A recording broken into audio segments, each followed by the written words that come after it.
This is the Aeneid of Virgil, Book 2, translated by John Dryden, recorded by the Edge of Thought. All were attentive to the godlike man, when from his lofty couch he thus began. Great Queen, what you command me to relate renews the sad remembrance of our fate. An empire from its old foundations rent, and every woe the Trojans underwent. A peopled city made a desert place, all that I saw, and part of which I was. Not even the hardest of our foes could hear, nor stern Ulysses tell without a tear. And now the latter watch of wasting night and setting stars to kindly rest invite.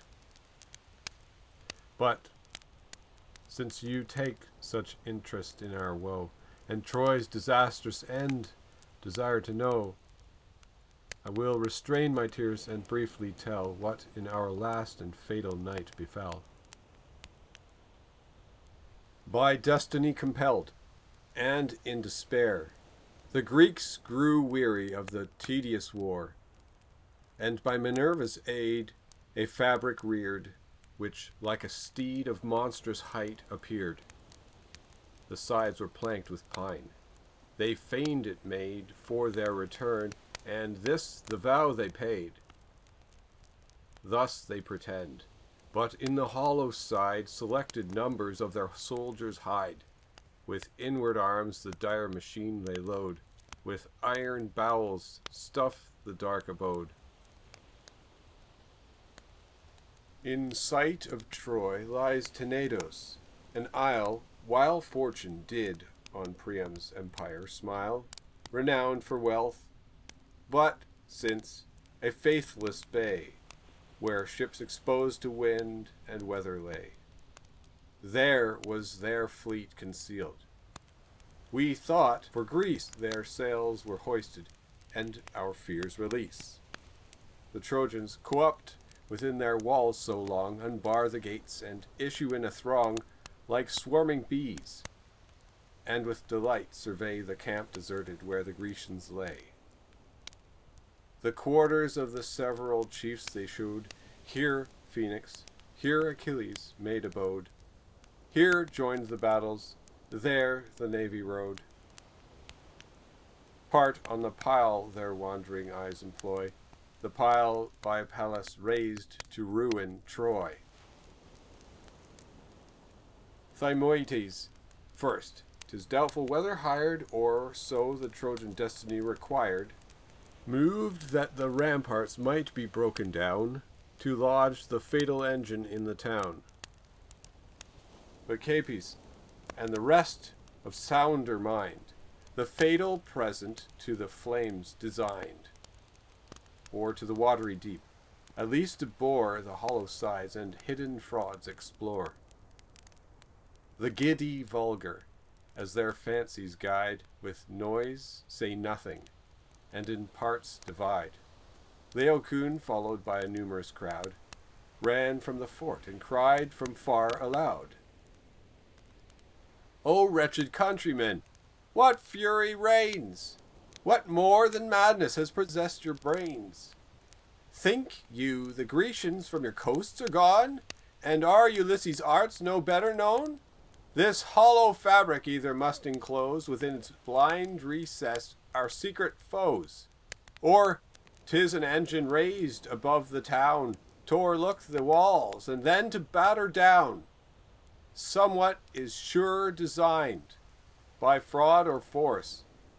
Trust not their presence, nor admit the horse.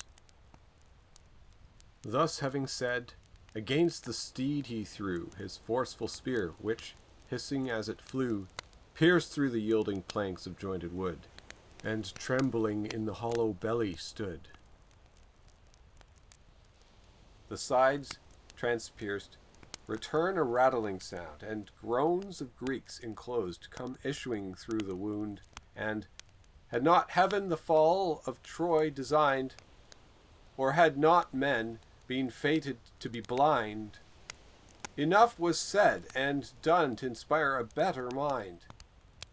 Then had our lances pierced the treacherous wood, and Ilian towers and Priam's empire stood.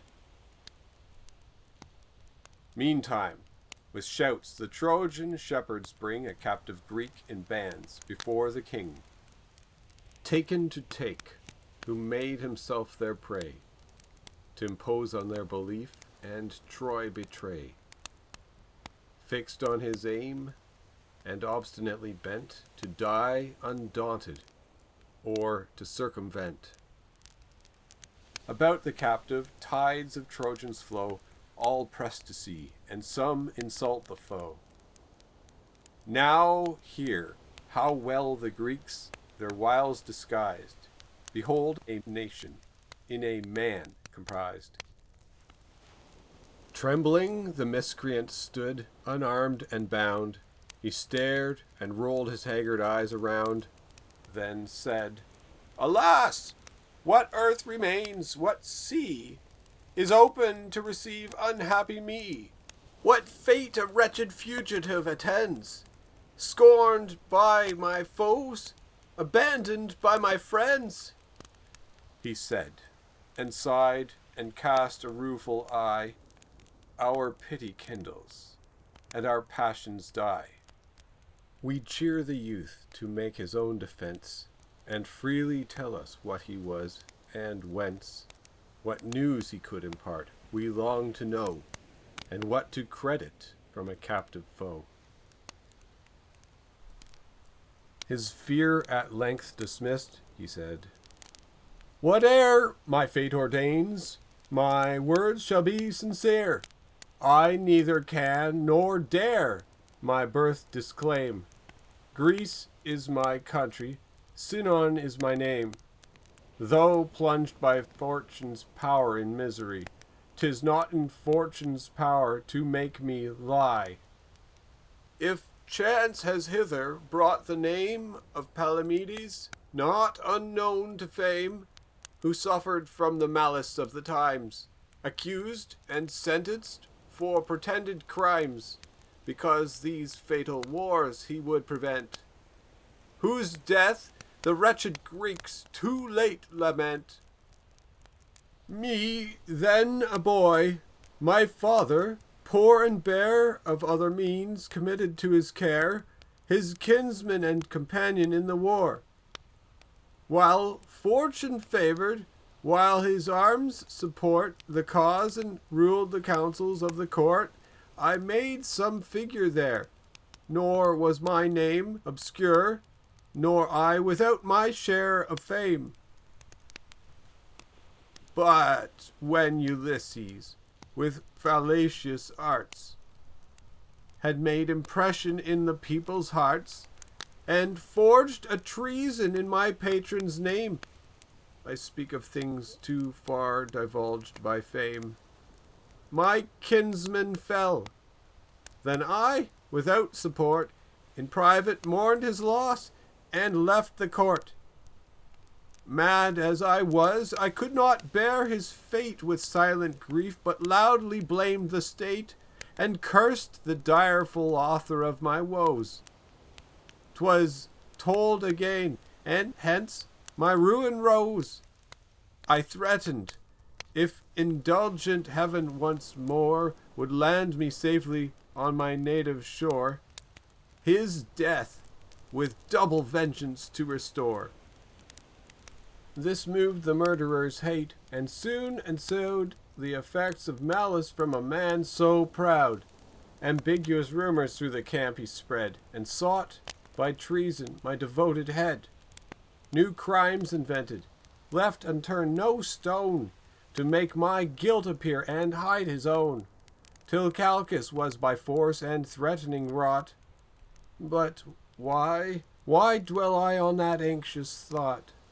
If on my nation just revenge you seek, and 'tis to appear a foe, to appear a Greek, already you my name and country know. Assuage your thirst of blood and strike the blow.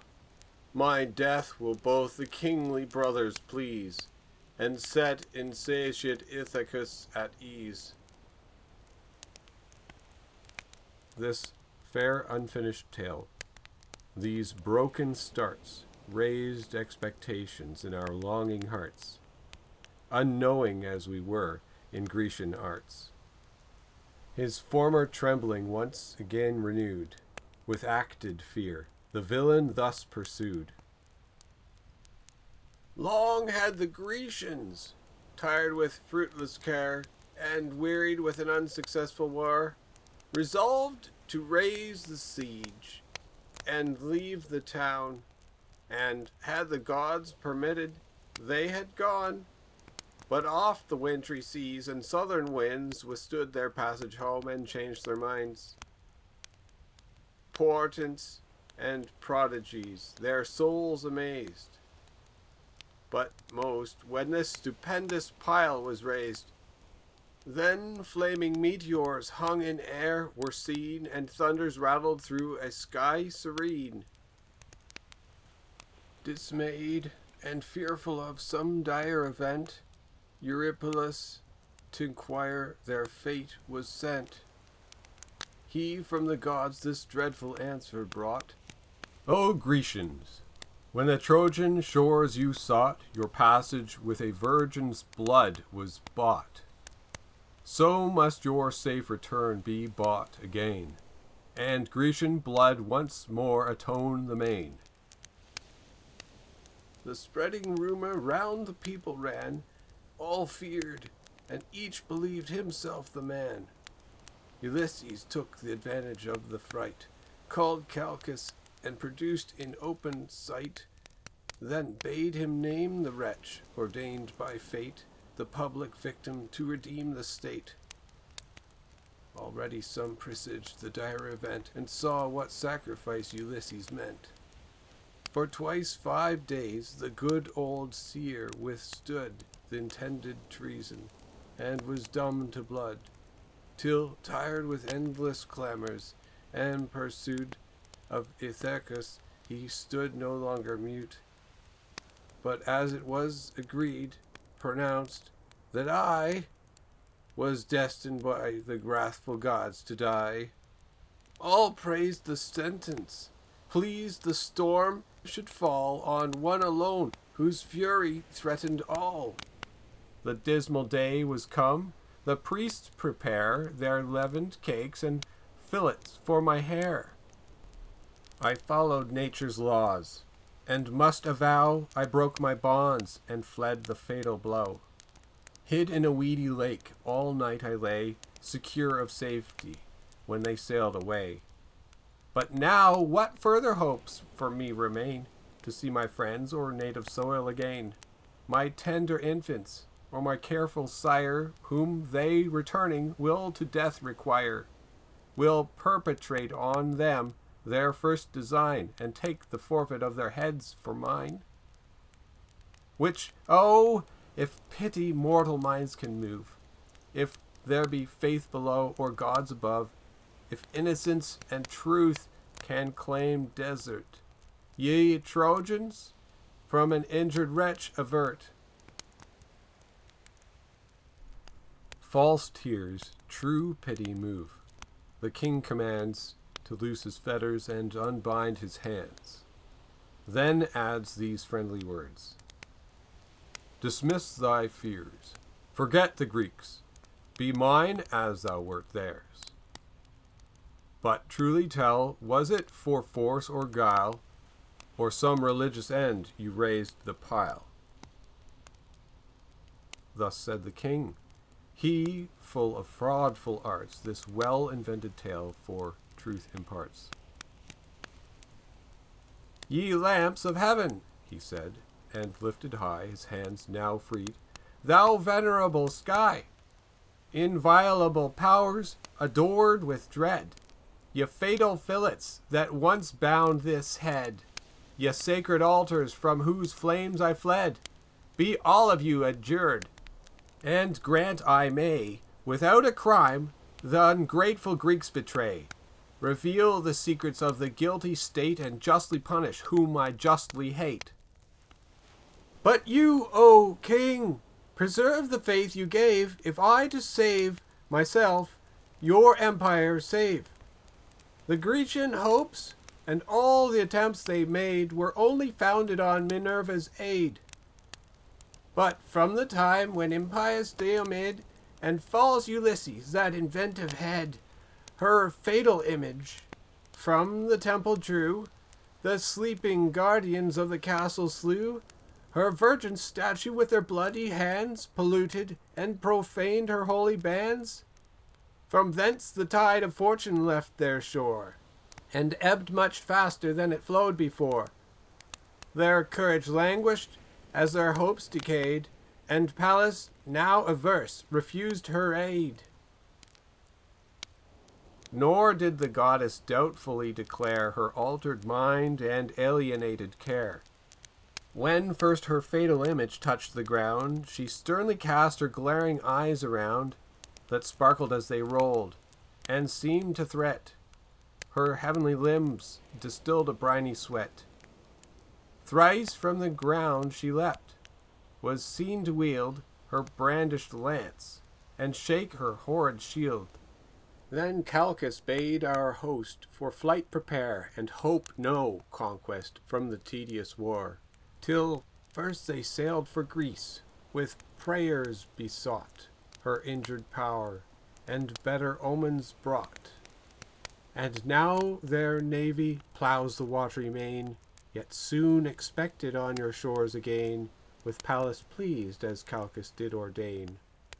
But first to reconcile the blue-eyed maid, for her stolen statue and her tower betrayed, warned by the seer to her offended name, we raised and dedicated this wondrous frame, so lofty, lest through your forbidden gates it pass, and intercept our better fates. For, once admitted there, our hopes are lost, and Troy may then a new Palladium boast.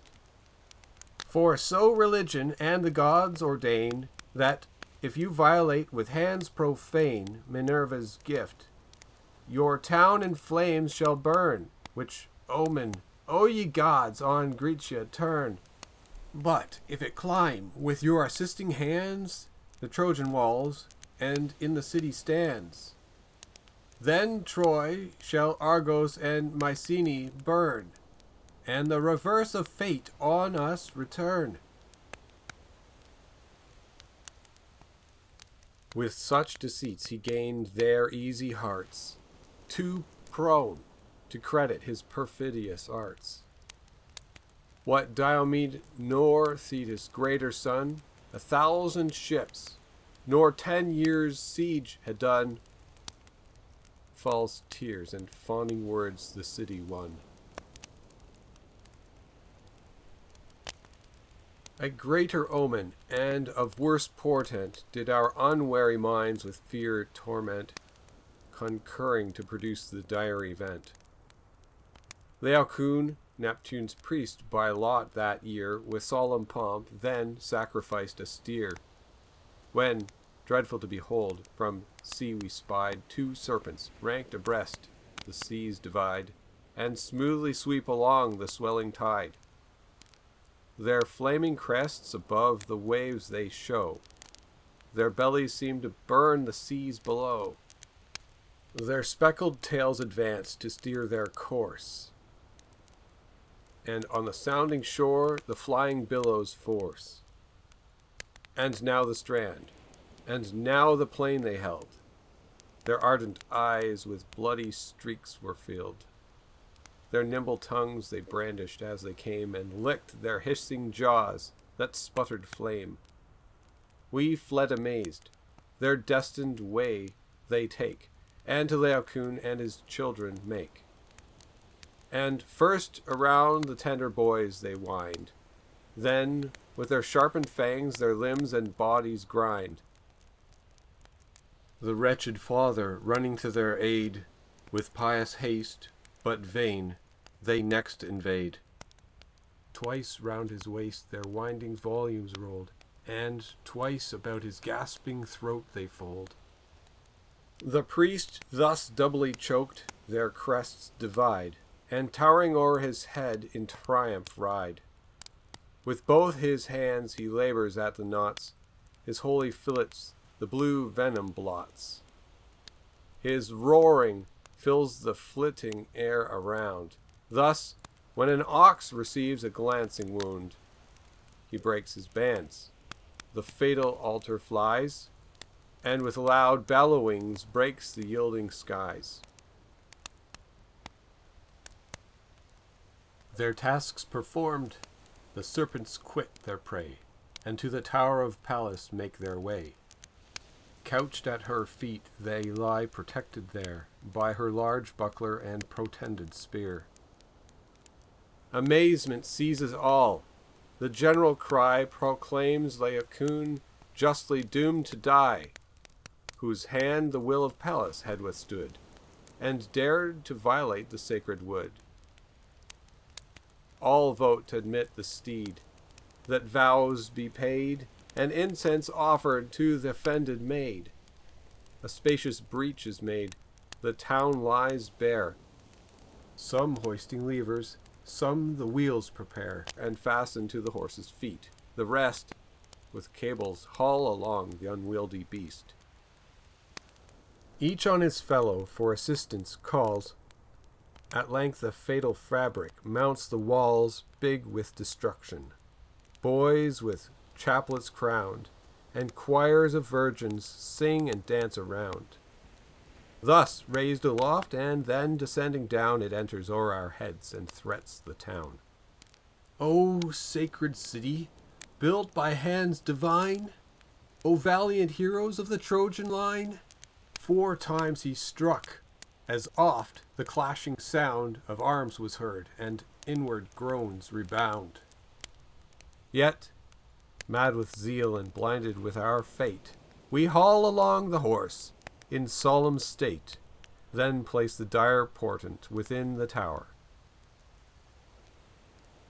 Cassandra cried and cursed the unhappy hour, foretold our fate, but by the gods' decree all heard, and none believed the prophecy. With branches we the fanes adorn and waste, in jollity the day ordained to be the last.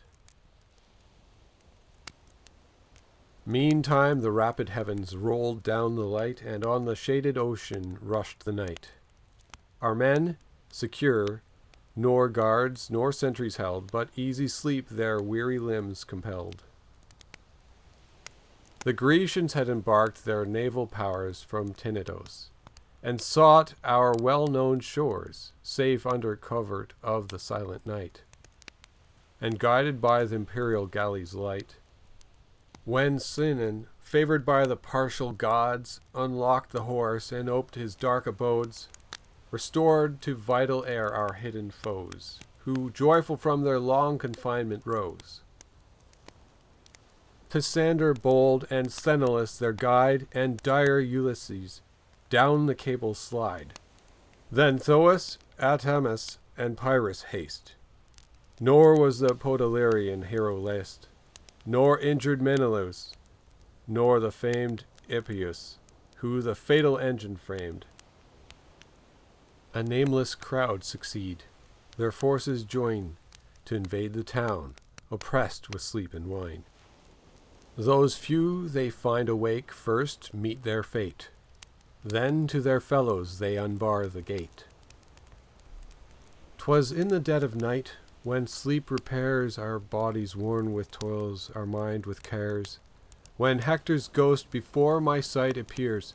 A bloody shroud he seemed, and bathed in tears, such as he was when, by foul treason slain, Thessalian coursers dragged him o'er the plain. Swollen were his feet, as when the thongs were thrust through the bored holes, his body black with dust. Unlike that Hector who returned from toils of war triumphant in Achaean spoils, or him who made the fainting Greeks retire and launched against their navy Phrygian fire. His hair and beard stood stiffened with his gore, and all the wounds he for his country bore now streamed afresh and with new purple ran. I wept to see the visionary man, and while my trance continued, thus began. O light of Trojans, and support of Troy, thy father's champion and thy country's joy, O long expected by thy friends, from whence art thou so late returned for our defence? Do we behold thee, wearied as we are with length of labours and with toils of war? After so many funerals of thy own art thou restored to thy declining town? But say, what wounds are these? What new disgrace deforms the manly features of thy face? To this the spectre no reply did frame, but answered to the cause for which he came, and, groaning from the bottom of his breast, this warning in these mournful words expressed. O goddess born, escape by timely flight the flames and horrors of this fatal night. The foes already have possessed the wall, Troy nods from high and totters to her fall. Enough is paid to Priam's royal name, more than enough to duty and to fame.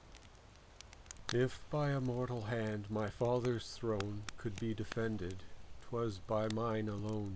Now Troy to thee commends her future state, and gives her gods companions of thy fate.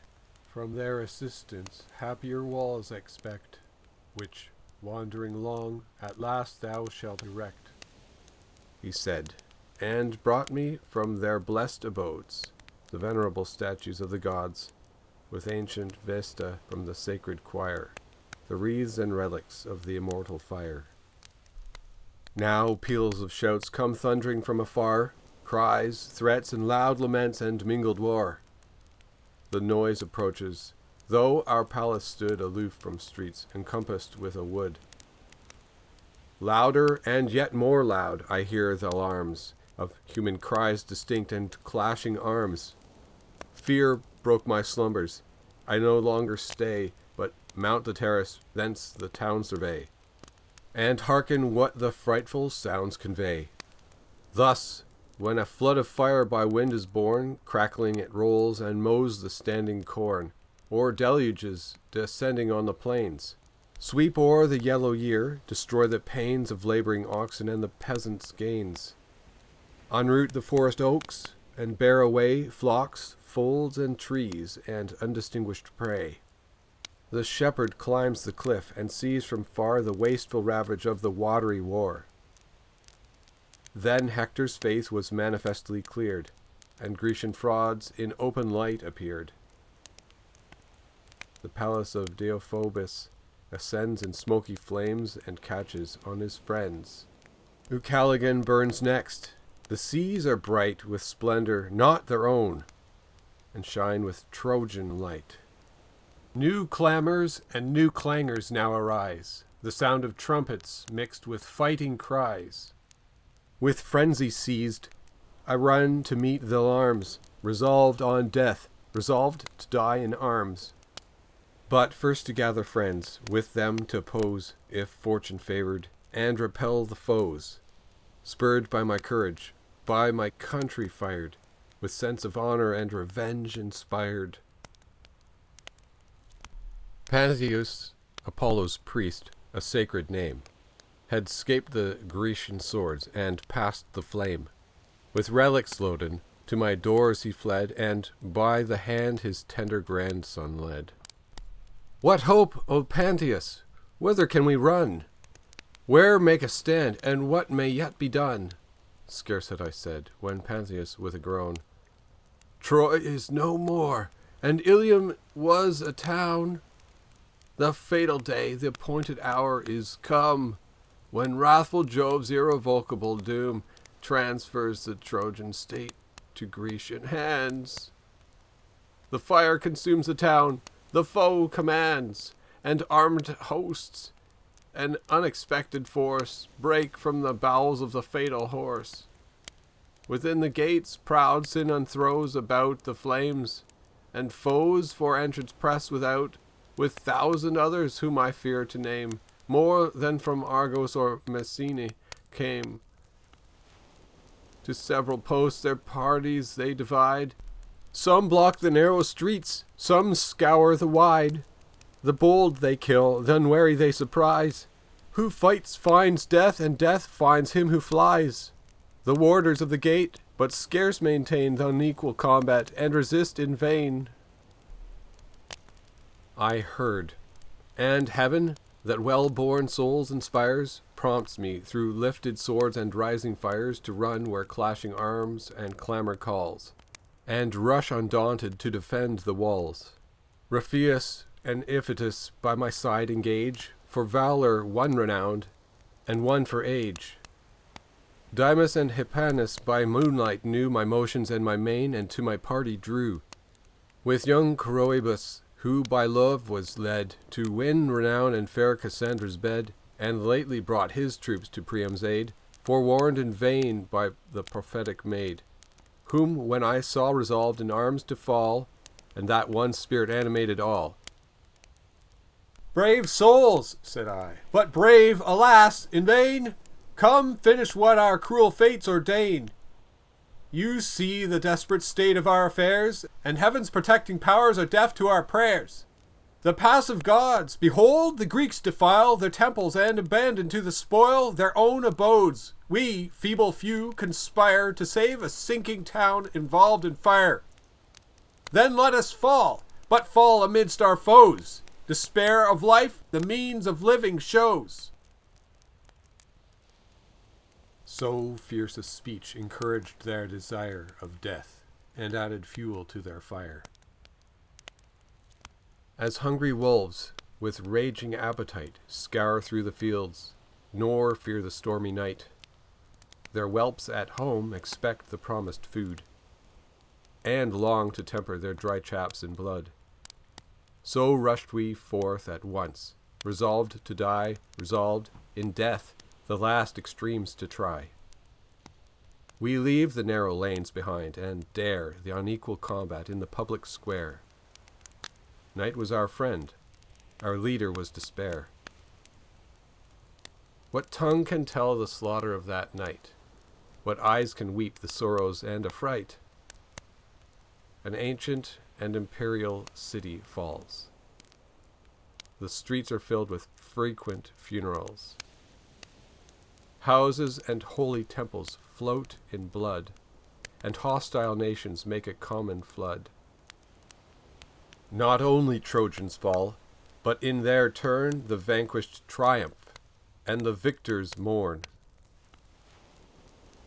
Ours take new courage from despair and night. Confused the fortune is, confused the fight. All parts resound with tumults, plaints, and fears, and grisly death in sundry shapes appears. Androgeos fell among us with his band, who thought us Grecians newly come to land.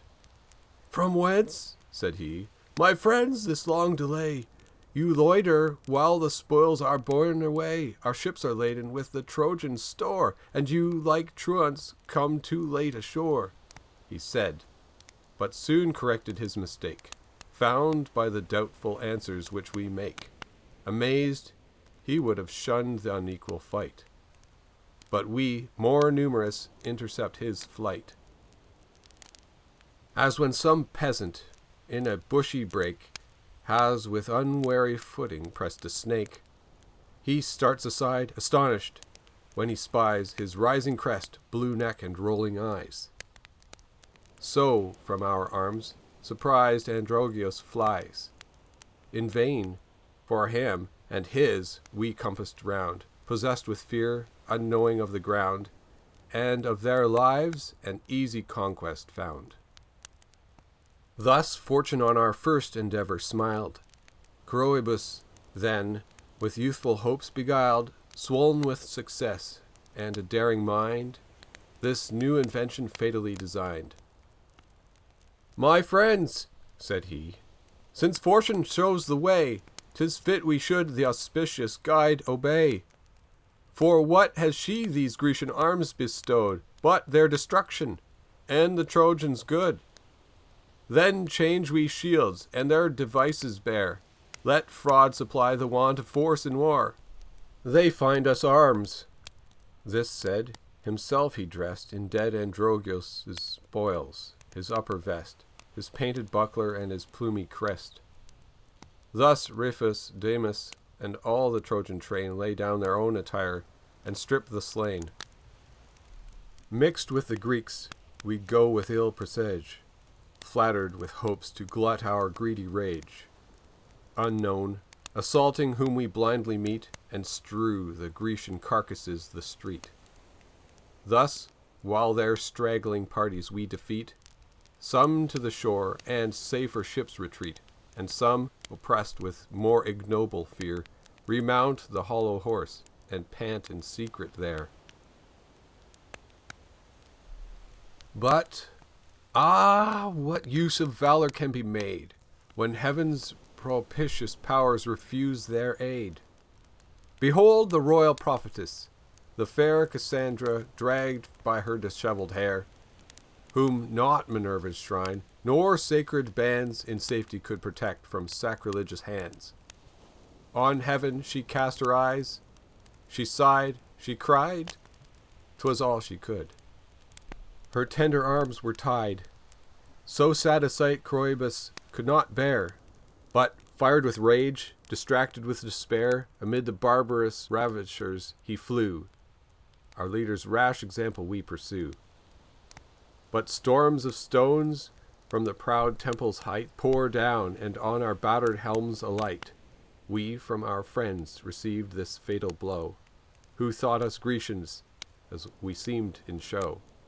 They aim at the mistaken crests from high, and ours beneath the ponderous ruin lie. Then, moved with anger and disdain, to see their troops dispersed, the royal virgin free, the Grecians rally, and their powers unite, with fury charge us and renew the fight. The brother kings with Ajax join their force, and the whole squadron of Thessalian horse. Thus, when the rival winds their quarrel try, contending for the kingdom of the sky, south, east, and west, on airy coursers borne, the whirlwind gathers, and the woods are torn. Then Nereus strikes the deep. The billows rise, and, mixed with ooze and sand, pollute the skies. The troops we squandered first again appear from several quarters, and enclose the rear. They first observe, and to the rest betray, our different speech. Our borrowed arms survey. Oppressed with odds, we fall. Coroebus first, at Pallas' altar, by Peneleus pierced. Then Ripheus followed, in the unequal fight, just of his word, observant of the right. Heaven thought not so. Dymas their fate attends, with Hippasus mistaken by their friends. Nor, Pantheus, thee, thy mitre, nor thy bands of awful Phoebus saved from impious hands. Ye Trojan flames, your testimony bear what I performed, and what I suffered there, no sword avoiding in the fatal strife, exposed to death and prodigal of life. Witness, ye heavens, I live not by my fault. I strove to have deserved the death I sought.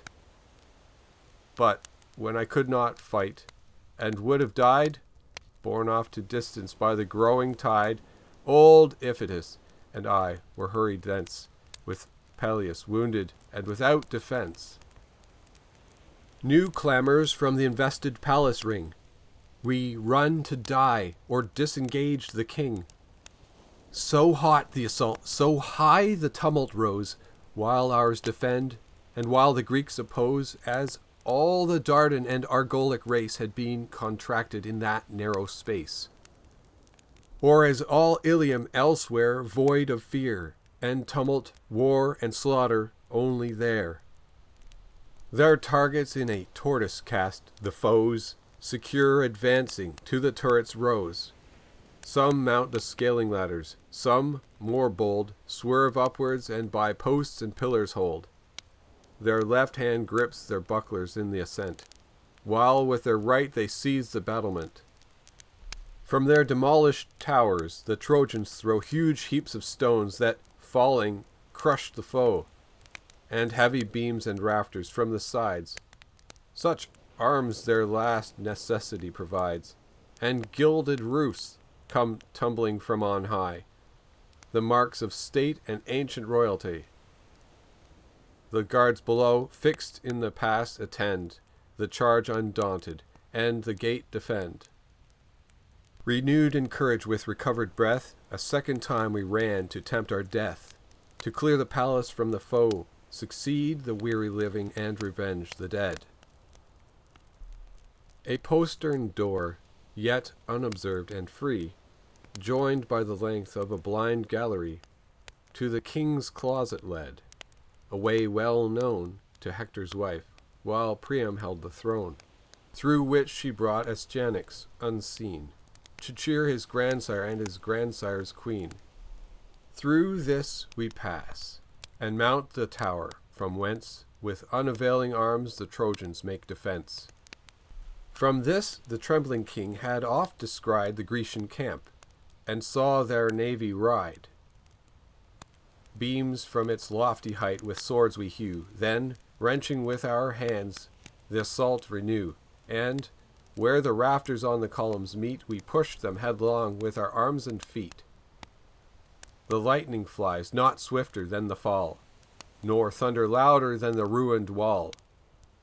Down goes the top at once. The Greeks beneath are piecemeal torn or pounded into death.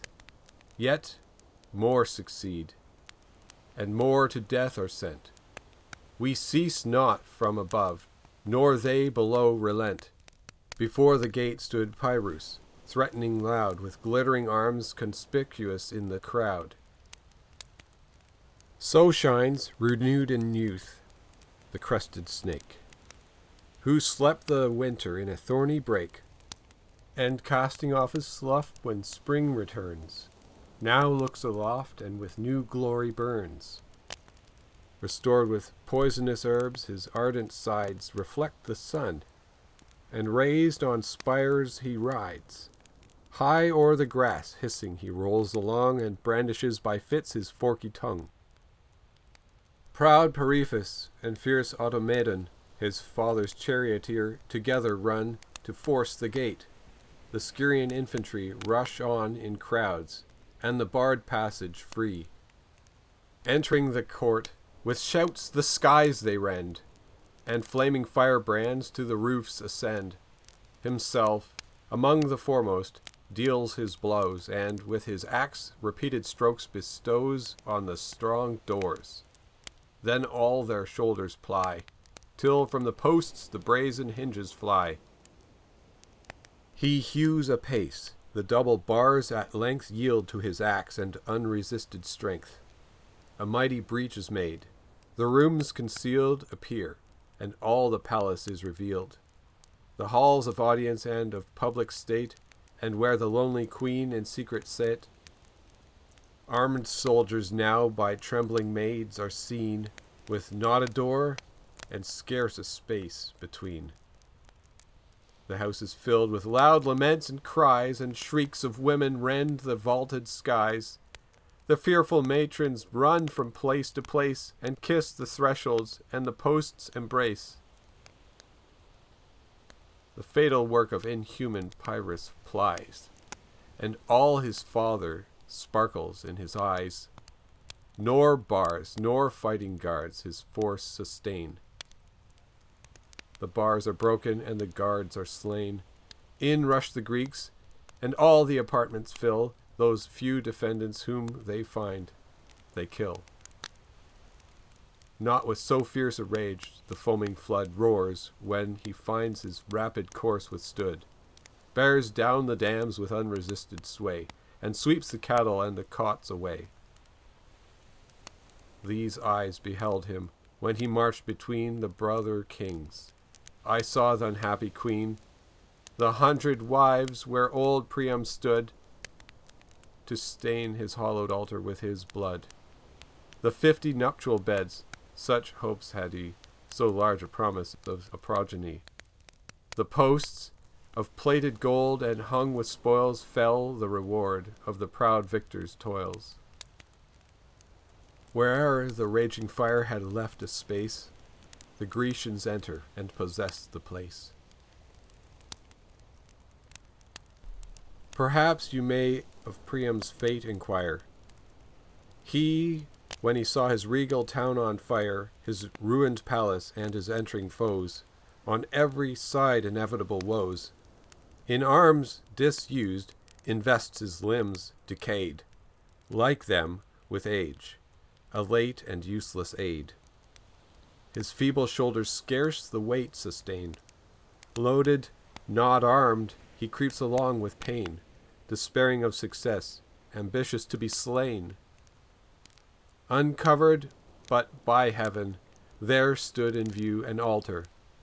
Near the hearth a laurel grew, dotted with age, whose boughs encompass round the household gods and shade the holy ground. Here Hecuba, with all her helpless train of dames for shelter sought, but sought in vain. Driven like a flock of doves along the sky, their images they hug, and to their altars fly. The queen, when she beheld her trembling lord, and hanging by his side a heavy sword, "What rage," she cried, "has seized my husband's mind?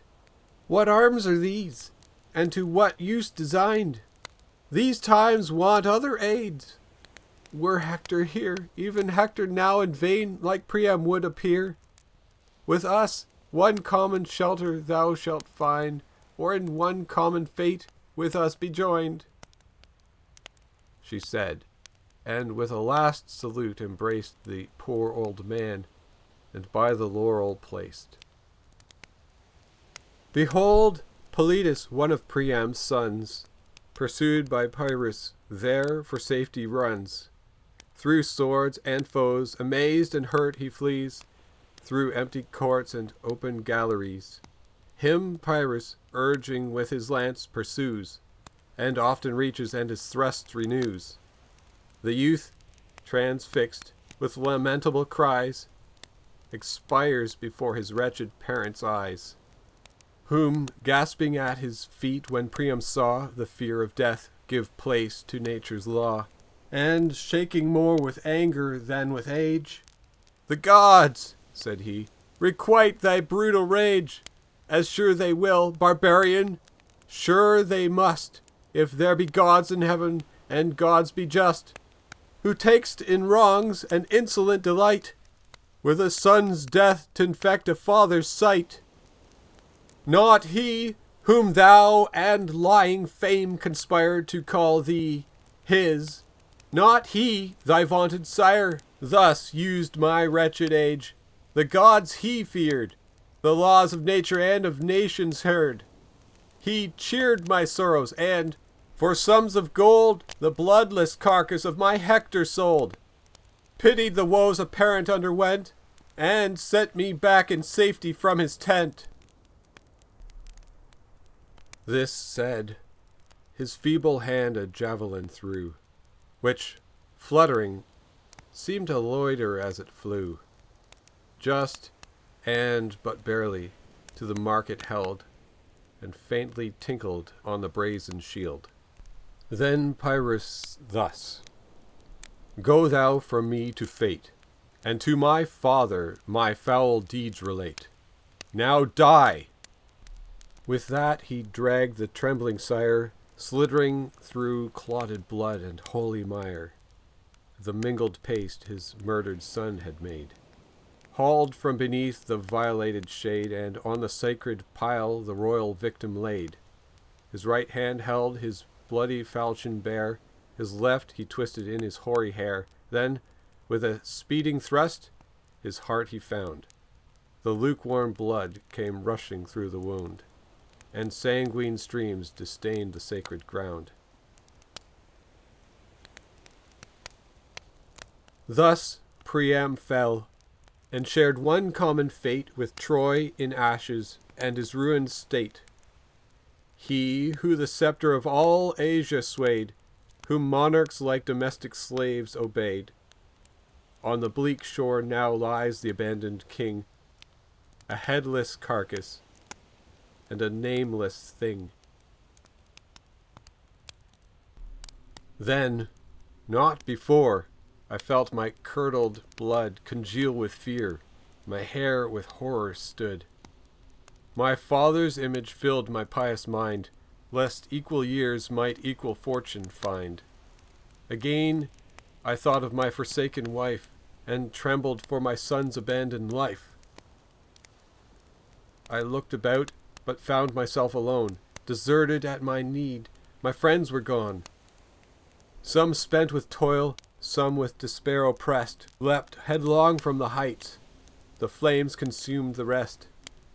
Thus, wandering in my way, without a guide, the graceless Helen in the porch I spied of Vesta's temple. There she lurked alone. Muffled she sat, and what she could, unknown.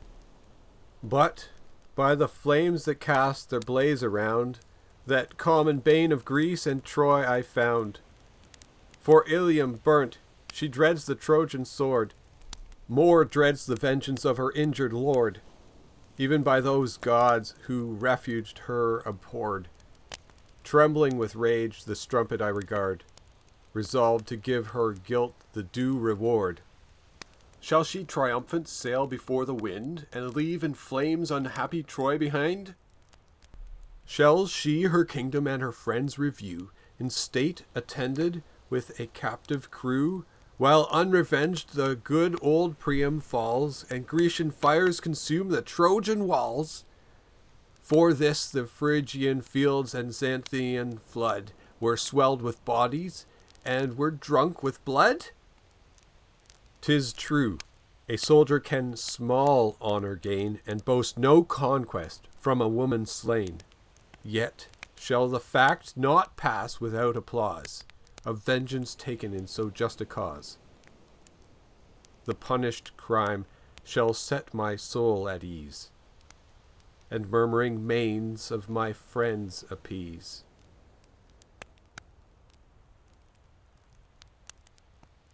Thus while I rave, a gleam of pleasing light spread over the place, and shining heavenly bright, my mother stood revealed before my sight.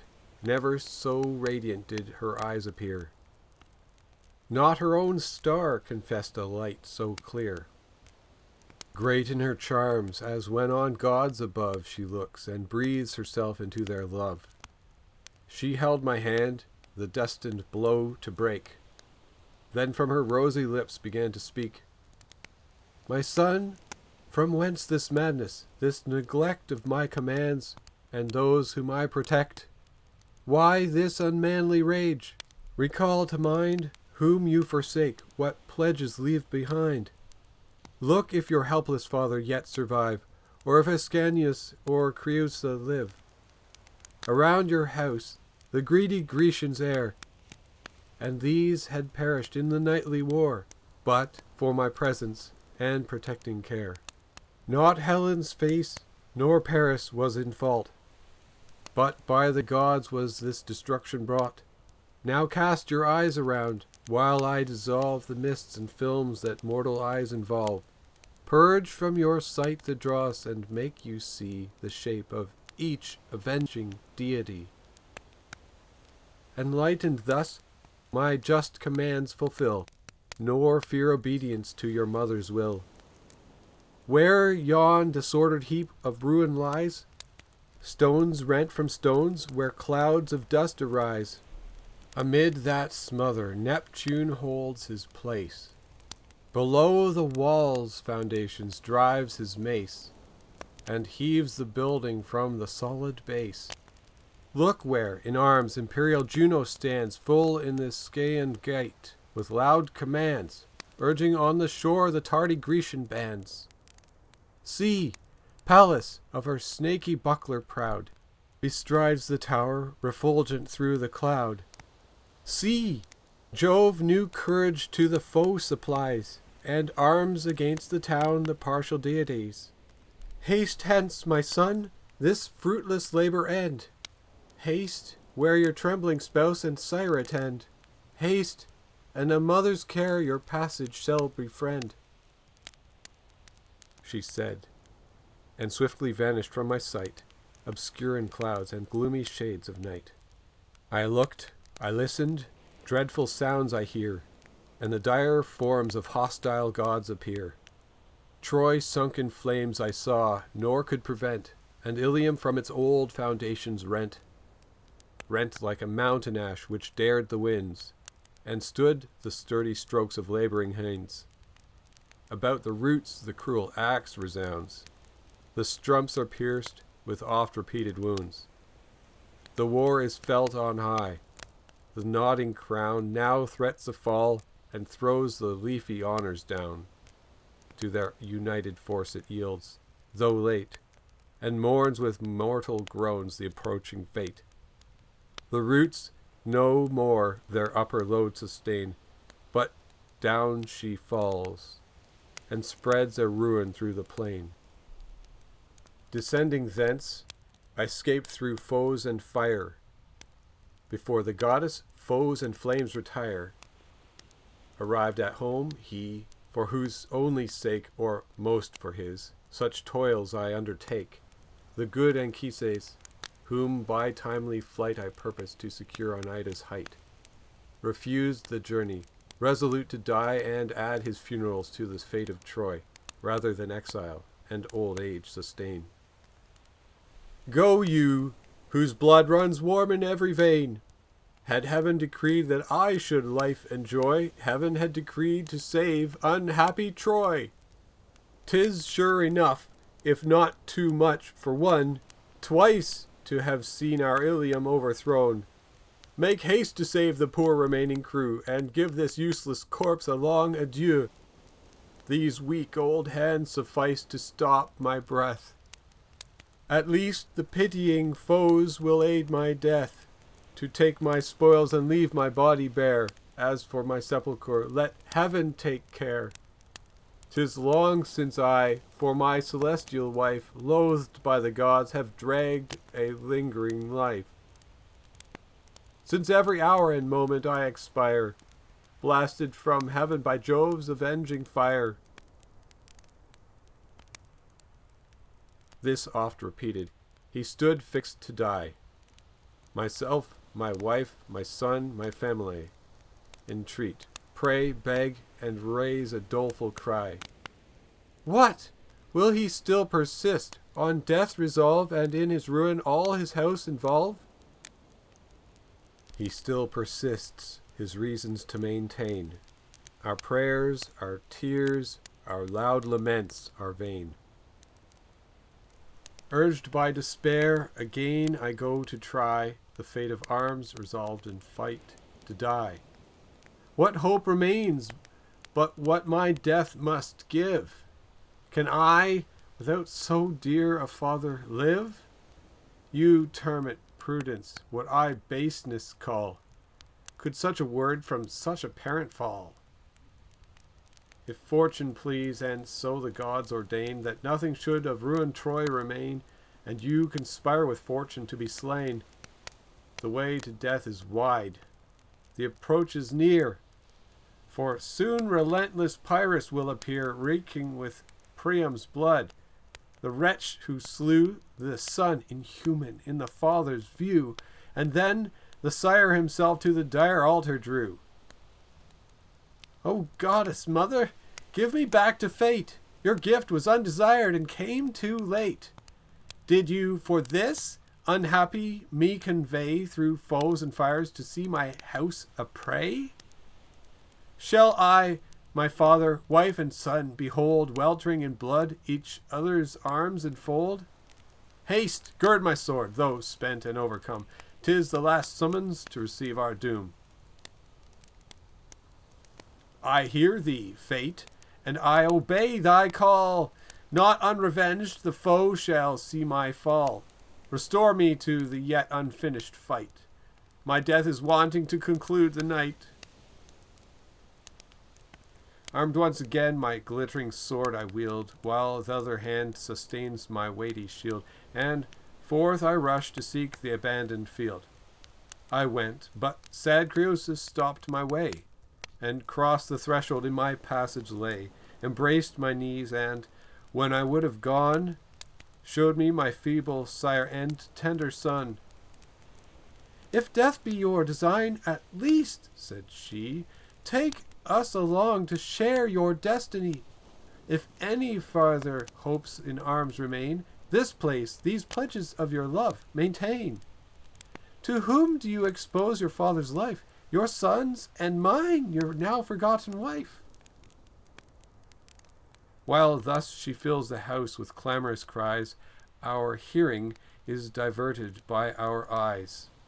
For while I held my son, in the short space betwixt our kisses and our last embrace, strange to relate, from young Iulus' head a lambent flame arose, which gently spread around his brows and on his temples fed.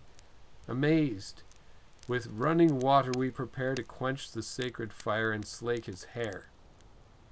But old Anchises, versed in omens, reared his hands to heaven, and this request preferred. If any vows, almighty Jove, can bend thy will, if piety can prayers commend, confirm the glad presage which thou art pleased to send. Scarce had he said, when on our left we hear a peal of rattling thunder roll in air. There shot a streaming lamp across the sky, which on the winged lightning seemed to fly. From o'er the roof the blaze began to move, and, trailing, vanished in the Idaean grove. It swept a path in heaven, and shone a guide, then in a streaming stench of sulphur died.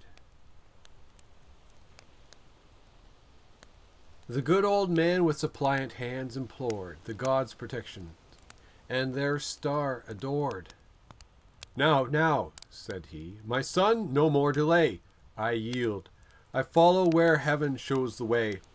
Keep, O my country gods, our dwelling place, and guard this relic of the Trojan race, this tender child. These omens are your own, and you can yet restore the ruined town. At least accomplish what your signs foreshow. I stand resigned and am prepared to go. He said, the crackling flames appear on high, and driving sparkles dance along the sky. With Vulcan's rage the rising winds conspire, and near our palace roll the flood of fire. Haste, my dear father, 'tis no time to wait, and load my shoulders with a willing freight. Whate'er befalls, your life shall be my care. One death or one deliverance we will share. My hand shall lead our little son, and you, my faithful consort, shall our steps pursue. Next you, my servants, heed my strict commands. Without the walls a ruined temple stands, to Ceres hallowed once. A cypress nigh shoots up her venerable head on high. By long religion kept, there bend your feet, and in divided parties let us meet. Our country gods, the relics and the bands, hold you, my father, in your guiltless hands. In me 'tis impious holy things to bear, red as I am with slaughter, new from war, till in some living stream I cleanse the guilt of dire debate and blood in battles spilt. Thus, ordering all that prudence could provide, I clothe my shoulders with a lion's hide and yellow spoils. Then on my bending back the welcome load of my dear father take. While on my better hand Ascanius hung, and with unequal paces tripped along. Creusa kept behind. By choice we stray through every dark and every devious way. I, who so bold and dauntless just before the Grecian darts and shock of lances bore, at every shadow now am seized with fear, not for myself, but for the charge I bear. Till near the ruined gate arrived at last, secure, and deemed all the danger past. A frightful noise of trampling feet we hear. My father, looking through the shades with fear, cried out, Haste, haste, my son, the foes are nigh, their swords and shining armor I descry. Some hostile god, for some unknown offense, had sure bereft my mind of better sense.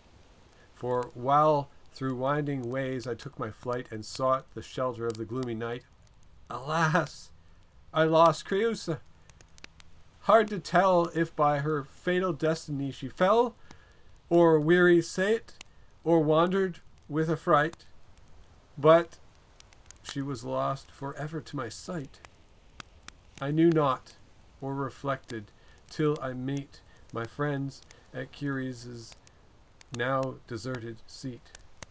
We met, not one was wanting, only she deceived her friends, her son, and wretched me.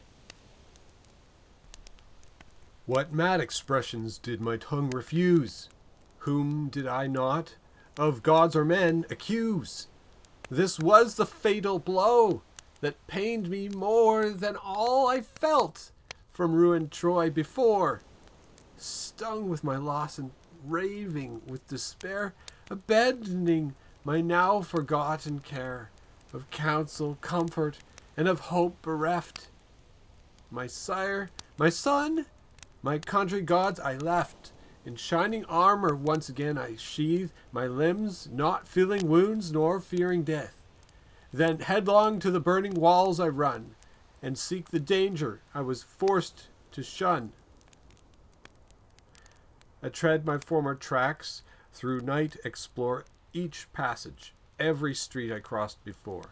All things were full of horror and affright, and dreadful even the silence of the night. Then to my father's house I make repair, with some small glimpse of hope to find her there. Instead of her, the cruel Greeks I met. The house was filled with foes, with flames beset. Driven on the wings of winds, whole sheets of fire through air transported, to the roofs aspire. From thence to Priam's palace I resort, and search the citadel and desert court. Then, unobserved, I pass by Juno's church. A guard of Grecians had possessed the porch. There Phoenix and Ulysses watched the prey, and thither all the wealth of Troy convey. The spoils which they from ransacked houses brought, and golden bowls from burning altars caught, the tables of the gods, the purple vests, the people's treasure, and the pomp of priests. A rank of wretched youths, with pinioned hands, and captive matrons, in long order stands.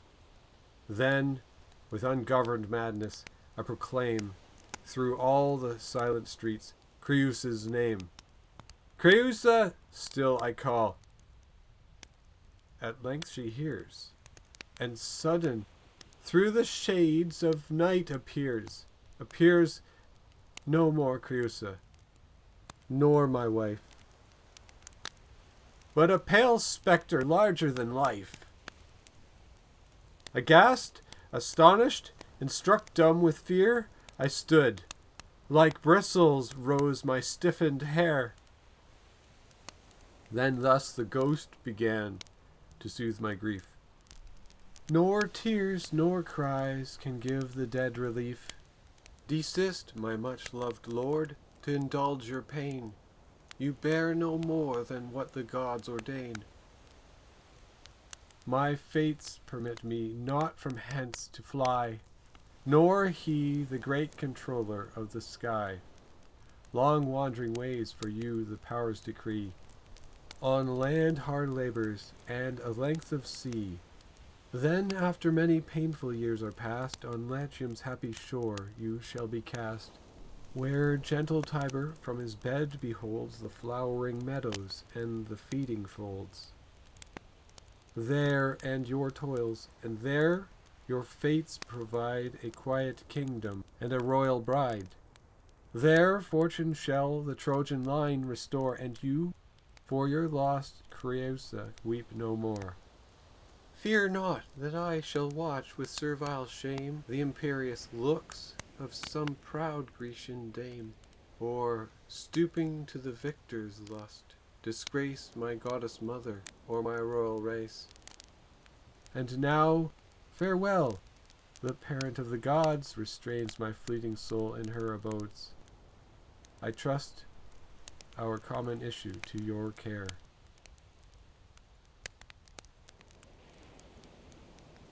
She said, and gliding past unseen in air. I strove to speak, but horror tied my tongue, and thrice about her neck my arms I flung, and, thrice deceived, on vain embraces hung. Light as an empty dream at break of day, or as a blast of wind, she rushed away.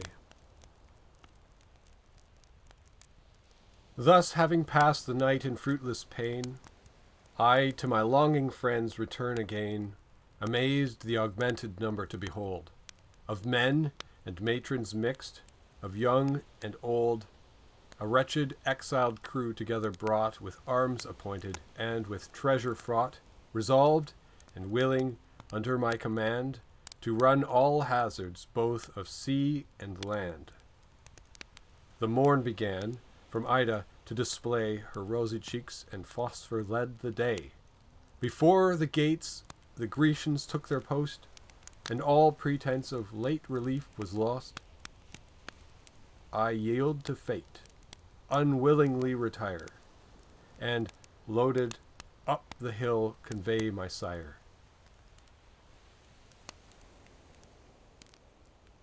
This is the end of Book 2 of the Aeneid of Virgil. Subscribe, check, or click the bell for notifications for new stories, thoughts, and ideas coming soon from Dante, Virgil, the alchemists, Plato, Solomon and David, Epictetus, and more. Thank you.